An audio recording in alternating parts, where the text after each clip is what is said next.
जवळपास 9 महिने सातत्याने पाठपुरावा केल्यानंतरही ज्यांनी केवायसी केली नाही ते अर्थातच कुठला तरी एखादा निकष पार पाडत नाही म्हणून त्यांनी केवायसी केली नाही।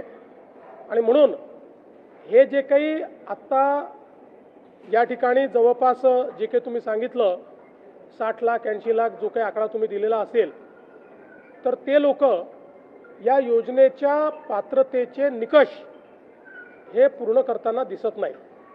जवळपास 1,70,00,000 1,70,00,000 महिला, थोडं आकडा कमी अधिक असेल 3-4 हजार पण 1,70,00,000 महिला ज्या आहेत या निकष पूर्ण पार करतात, त्यांची केवायसी झालेली आहे, त्यामुळे त्यांना लाडक्या बहिणीचे पैसे मिळतच राहतील।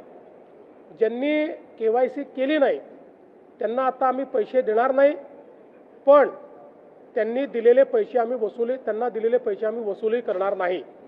मात्र 14,000 ज्या पुरुषांनी पैसे घेतलेले आहेत त्यांच्याकडनं मात्र पैसे हे वसूल केले जातील। त्यामुळे नीट सायंटिफिक प्रोसेसने या सगळ्या गोष्टी केल्या आहेत।